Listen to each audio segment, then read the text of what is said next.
How's it going, everybody? It's me, Shane. I'm here to give you another Mashle Magic and Muscles episode review. Today's episode is episode 2, Mash Burnedead in the Mysterious Maze. Ooh. Before I go any further, please, it's not all that mysterious. I need you to hit that like button, subscribe, and hit the notification bell. Be notified of more videos such as this one. So we are in the second part of this One Punch Man Harry Potter mashup, and I still haven't heard anybody correctly do what I do. And this is such Gintama vibes, right? It's all the silliness up front, and then you get a sprinkle of the serious. Just, I don't know how people are missing it. Do people actually not know Gintama?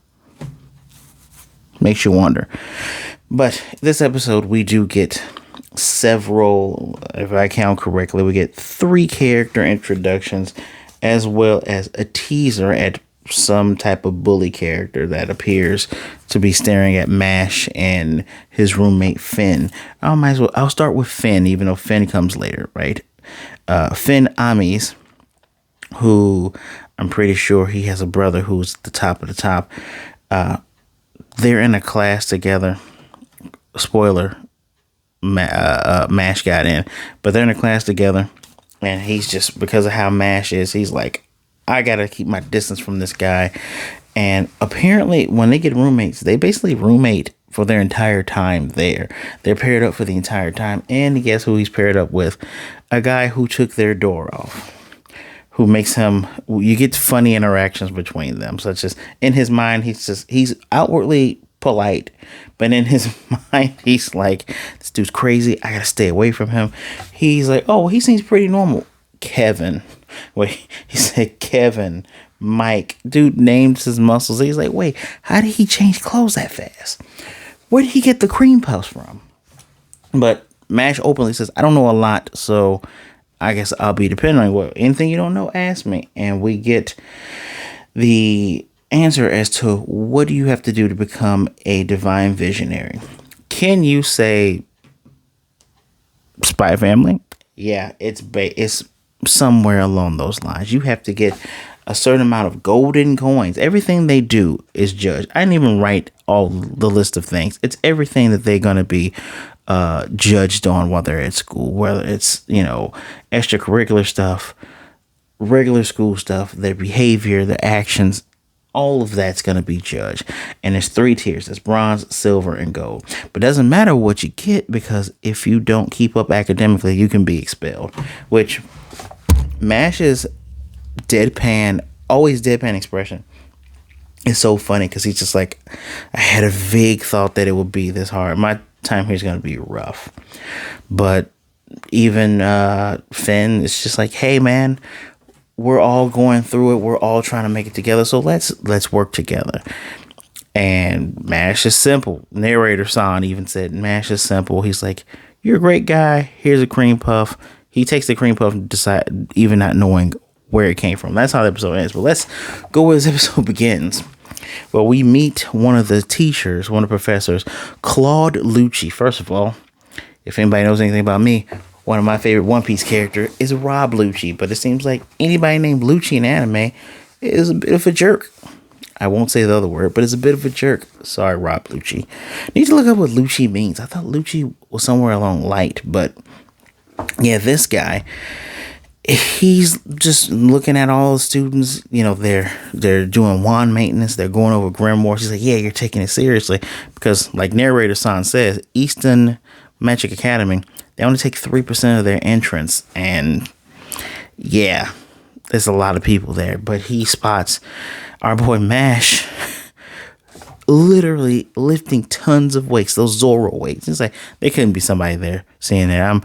I'm imagining things. And then he's doing the imaginary chair set that's all core, just sitting there reading a muscle book. And Mash, it's like, yeah, this is how you begin the day. You gotta do your training. And then he sees Dad and Brad. That's what I'm going to call him for now. I'm not going to call him Regrow, or I believe his name's Regrow. I'm not going to call him Regrow. I'm not going to call him Papa Burnedead. No, that's Brad and Dad, who are in They look like the rubber gang from Metabots. They're wearing this all black and circular black sunglasses, holding up little limbs, trying to blend in. Dude's like, you're not even inconspicuous at all. But Mash is passing the test, and Mash is getting on this guy's nerves because everyone's fawns over him. And Mash is like, he comes out in a puff of fire. Mash is like, man, I bet he's pretty hot from coming out of the fire. He's like, oh, they even blur out him saying, I'll kill you, which that's proper thing to do for anime. Even if it isn't Japanese, proper thing to do. And the guy says, all right, take your seats. He makes stone seats appear, makes the paper come from the sky with quills to shoot down. And everybody's like, he. And Mash is like, would have just been better if you would have taken us to a room that was already prepared. And the questions on this paper, because they got their own little made up letters and stuff, constantly moving on the paper, has been enchanted. And Brad and Dad are questioning if they did the right thing. And Mashle has this quill, and he's talking to the paper guys, going, can you stop moving, please? It keeps going. He puts the quill over it, breaks it, says, I said, can you please stop moving? Those letters, he scared those letters and those lines into being straight, and he's just able to answer the questions. So we're Hater Claude. It's like, how could he do what? Huh? And even Brad and Dad just like, he did not just intimidate Magic into working. That, look, man, this may be played up for comedy. This may be comedy, but there has to be something there where, like, he is trained so hard that his taijutsu is on the level of everybody else's ninjutsu. Let's just all be real. Naruto ninjas are basically just wizards, just doing more hand motions. They're wizards. So, yeah. Dude, our Rock Lee here with bowl cut and all is doing great. We get to the point where he is doing so well. Like, what was one of the things is he was running on water. He's just that fast. Or he was making a boulder levitate. No, he was holding the boulder with just his thumb, which I get that he can't do magic, but the physical feats he's doing is still impressive. And we get our second introduction to our second character out of the four, because Finn was the fourth, but we get our second introduction to Lim and Irvine when dude makes a maze. He's like, all right, you got everything is within 30 minutes. You had 30 minutes. You got to get through this maze. It's full of traps and everything. And Lemon says, well, it'd be better if we work together. And Mash's like, why? Because it'd be more efficient. Okay. I love how simple he is, how simple and pure the boy is. He's such a pure boy. And they go about, she's getting in most of the trouble. She trips on a rock. Imps get her. Weird hand things grab her. She falls into a hole. And when she falls into a hole, Mash is like, it's kind of counterintuitive to what we talked about. And we hear screaming coming from somewhere. So he's like, we gotta hurry up. Before he can move, she does a spell that puts shackles on his wrist here and on his legs, and he falls over. He's like, I'm sorry for deceiving you, but I have a reason to. I'm sorry. He stands up with just his heel alone, which when someone locks you from your calves down to your ankles, the fact that he's able to make himself move up with just a foot is, please watch the episode if you haven't. And he says, oh, I get it. At the same time, I have my own reason why I can't let you stop me. And she's like, don't try to get out of that. Human strength can't break. All right, I'm gone. And he leaves. And the Sphinx from the intro shows up and starts asking the girl the Sphinx's riddle. What has no legs in the morning, 2 legs during the day, 4 legs at night, blah, blah, blah. The answer is man. But she's thinking, okay, it's just a test. I can use my magic. This thing swats her wand away and making her arm bleed under her robes. And she's freaking out and she can't remember the question. And by the time she thinks of the question, time is up. This thing's going to hit her over the head. And she's like, save me. Tascate. She's like, and she thinks, wait a minute. I kind of deserve this because I deceived that guy. I deceived Mr. Chestnut Head, which Mash comes in and says, there's no way this thing can exist, and punches the crap out of the Sphinx and saves her. Why'd you save me? You know, I figured if you have the same reasons that I do, that's pretty sad. Okay. Okay, how are we going to get to the end? You never wondered how I got here so fast? Dude, the test is almost over, and they plow through 1 meter thick inch walls, straight beeline. And everybody's booing like, there's no way that can happen. You cheated. And a good boy, Mash, he's just feeling despondent. You can't tell from his face, but you can tell from the lines. He's like, you're right. And they're like, you have to go through a maze and then struggle. And everyone's coming down, and Lemon comes to his defense.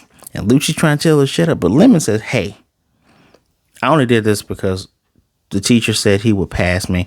You know, I'm from a poor family. I just want to pass. And he says, you know what? Why can't I fail students that I don't like?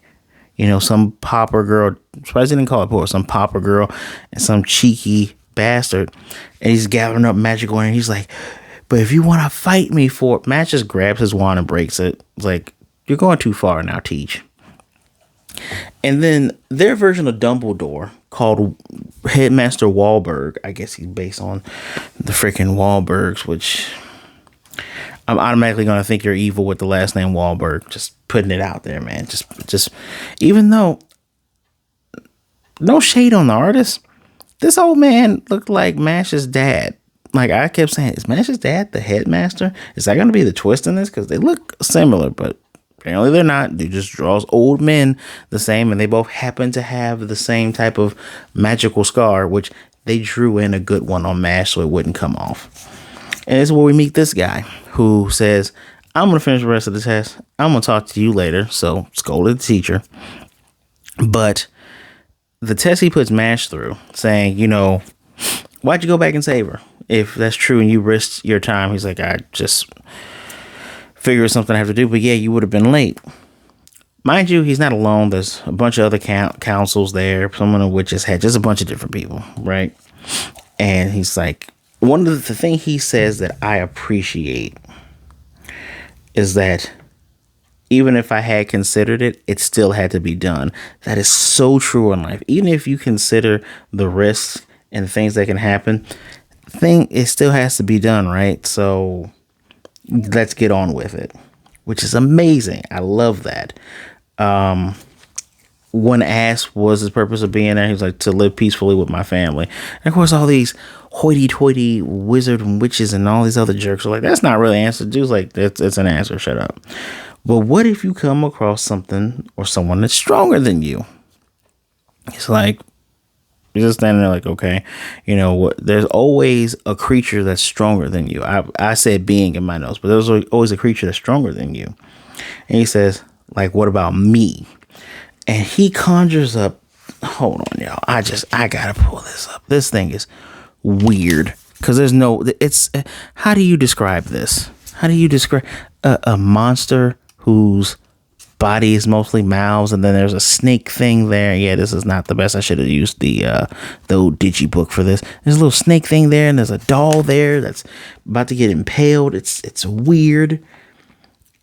And you know, he's like, well, if you come across someone like me, and the other, I guess, professor councils are, and all, one guy in particular, he's like, whoa, what's this power and that spell? And Mash is like, okay, what's this?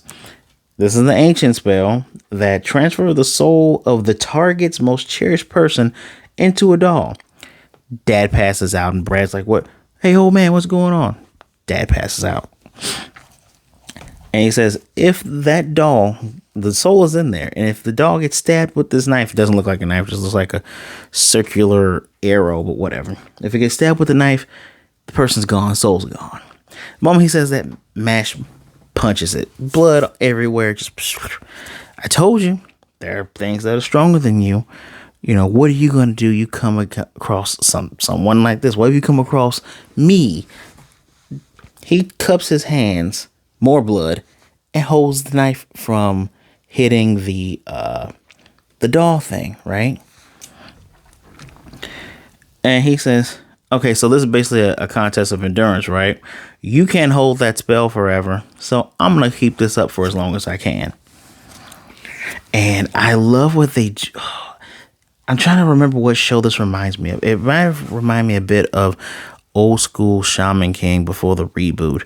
But I call it the Mashle rap. Whenever he does something cool, there's someone in the background rapping. It's all in English. I can't make out the words because I'm focusing on this. I'm taking notes at the same time. And just the Mashle rap is Mashle rapping. And Professor Walburgador tells him that power can be used to harm or help. It just depends on the wielder. He makes the thing go away. He says, that's the emphasis that he's putting on him. I'm talking about, it's called noblesse oblige. I've heard that so many damn times. If you watch Kamen Rider, not Kamen Rider, not Kabuto. Who does noblesse oblige? Yeah, actually Kamen Rider Kabuto. It's a sword. The Scorpion guy talks about noblesse oblige, doing things beautifully when he says that. It's a French term. I promise I'm going to try to look that up and have it ready for you. But yeah,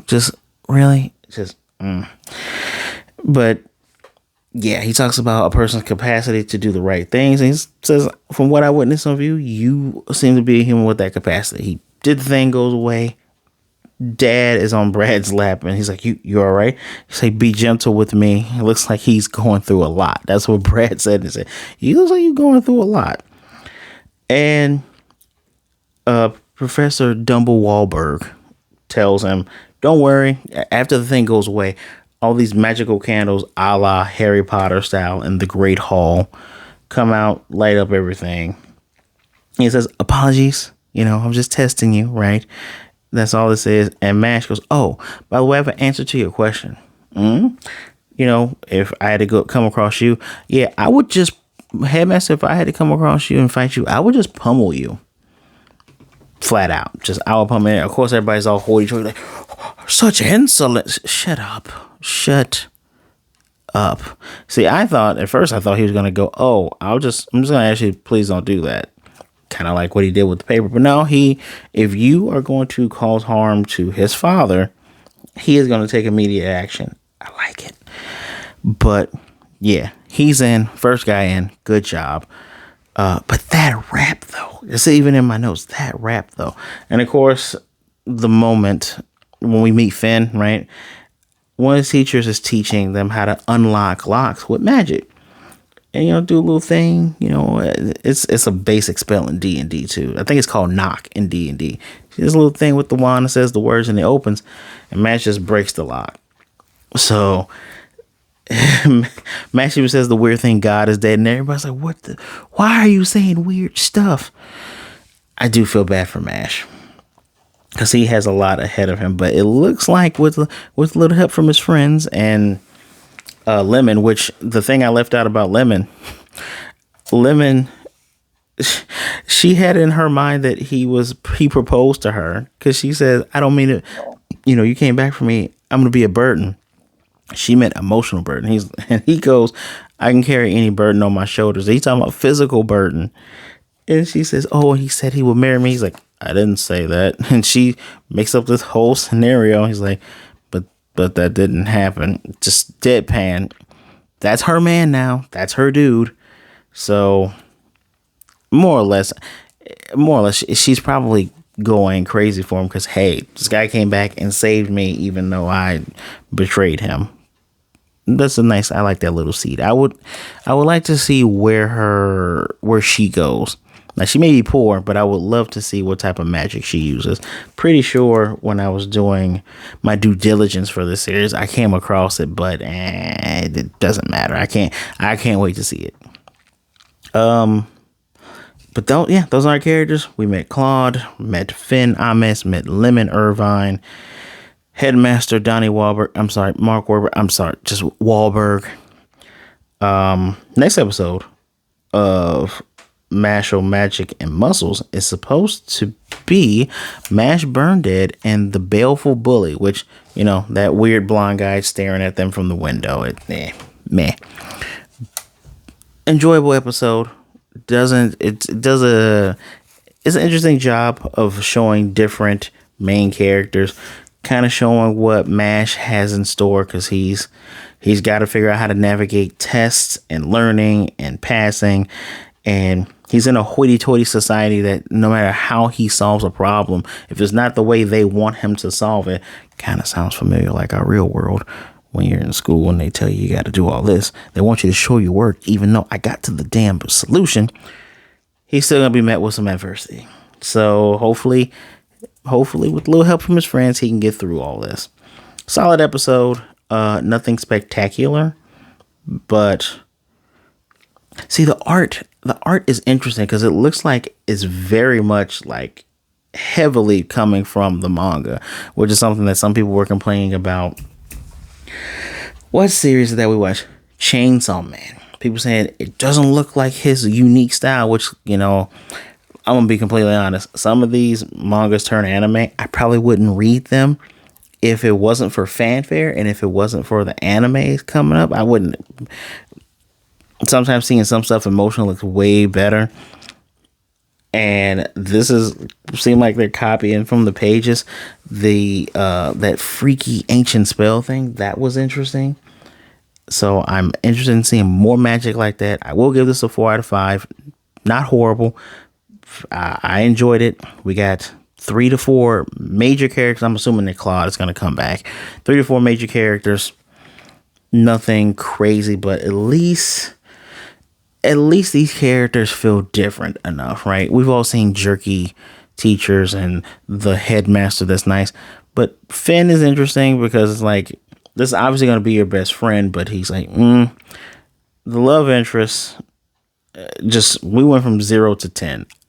Hey, get your cream puff muscle man, girl. No hate here. So looking forward to seeing what's going to happen with this bully, seeing if Mash is going to have to break his bones or break his wand. We'll see. But let me know what you thought of the episode in the comment section down below. Thank you for taking some time out to listen to me talk about Mashle, muscles, and magic. Be good, be blessed. Wash those hands, take care of yourselves. Be good to yourselves, be good to others. Either way it goes, please don't be a jerk. Do not forget, since you're not jerks, you're going to hit that like button, subscribe, and hit that notification bell to be notified of more videos like this. But above all other things, realize that you are not alone. There's someone out there that would rather talk to you today than mourn you and miss you tomorrow. Reach out to someone. I promise you someone cares. My social medias are in the description below. Feel free to follow me. Hit me up. I will certainly reply back to you. Well, guys, this is Shane, and I will most definitely see you next time. Whatever, good.